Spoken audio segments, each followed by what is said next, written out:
There is a particular kind of failure that doesn't announce itself as failure. Nothing blows up, no one panics, no one is obviously negligent or incompetent. Instead, there's just a quiet stagnation. The same issues keep surfacing, the same conversations repeat themselves with slight variations. Everyone agrees something should happen, and yet nothing actually moves. This is one of the most maddening experiences in group work because from the inside, it feels like effort is being made. People are engaged, people are thoughtful, people care, great conversations are happening, and yet the system doesn't change. This is not a motivation problem or a lack of intelligence or even a primary leadership failure in the way that we usually frame leadership. What it is a diffusion of responsibility. This is our next episode in our critical thinking series. So now you're saying to yourself, but I thought critical thinking was on Thursdays. And it usually is. But this week we're changing things up. So this is your critical thinking talk for this week. Diffusion of responsibility occurs when accountability becomes shared in theory, but undefined in practice.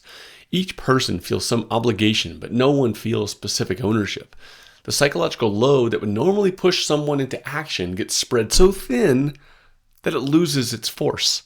Everyone assumes that someone else will step in. And because everyone makes that same assumption, no one does. This isn't laziness or apathy. It's a predictable human response to collective settings. The more people involved, the easier it becomes for responsibility to dissolve into the background. What makes this especially dangerous is that diffusion of responsibility doesn't feel wrong. It feels reasonable. It feels collaborative. It even feels respectful. People don't think, I'm going to avoid responsibility. They do think the responsibility probably isn't mine. Somebody else here is going to do it. That subtle shift is where the momentum collapses.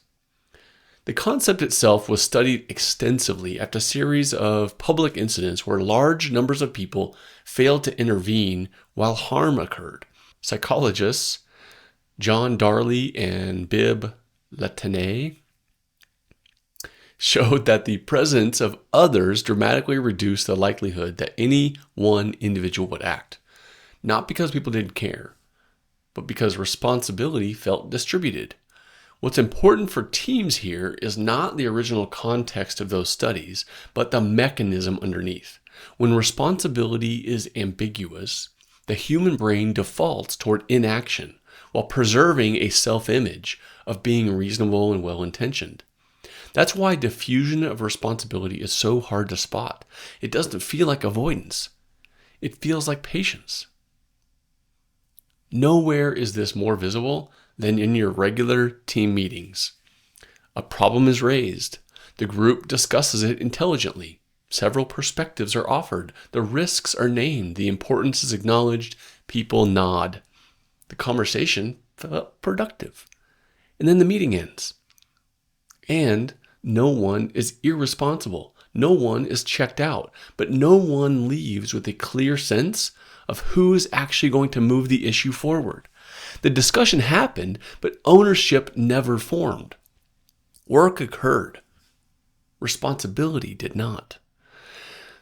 Over time, this creates a strange psychological effect. Teams begin to confuse conversation with progress. Because the issue was discussed seriously, it feels like something happened. But the system itself remains unchanged. This is why teams often say, we keep talking about this, but they can't explain why nothing improves.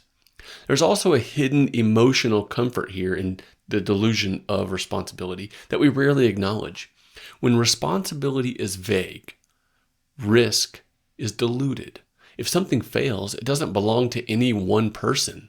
If nothing happens, no one is at fault. Diffusion provides safety through ambiguity. That's why it persists, even on teams that explicitly value accountability. Accountability sounds good in principle, but in practice, it creates visibility. Visibility creates vulnerability, and vulnerability is uncomfortable, as we've talked about many times before. So teams unconsciously create conditions where responsibility stays blurred just enough to avoid exposure. And they often do this through the language that's used. Language like, we should probably look into this, or someone needs to own this, or this feels like a gap we need to address. These phrases signal concern without committing anyone to action. They allow people to appear engaged while deferring responsibility into the abstract future.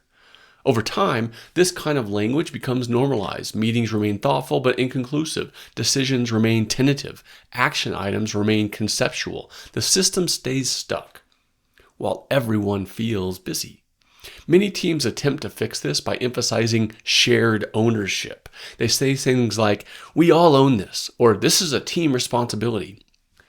Yeah, that's good intentions, but this usually just makes the problem worse. When everyone owns something, no one can act decisively without feeling like they're overstepping. People hesitate. They wait for alignment. They seek permission. Shared ownership without explicit role clarity produces paralysis, not empowerment. One person needs to hold the ball. Others can contribute, support, and challenge. But without a clear owner, movement stalls. Unowned problems don't disappear. They accumulate. They resurface with more emotional weight each time. Frustration builds quietly. Cynicism creeps in. People begin to disengage, not because they don't care, but because caring without agency is exhausting. Sounding familiar? This is the deeper cost of diffusion of responsibility. It doesn't just slow execution, it erodes trust. People stop believing that effort leads to change. At the core of all this is a simple thinking error. We assume responsibility will emerge naturally from good intentions and smart conversations. But it rarely does. Responsibility has to be named, claimed, or at least temporarily assumed. This is where you, as a team member, need to behave differently. Don't wait for perfect clarity. Don't wait for formal authority. Don't wait for someone else to volunteer.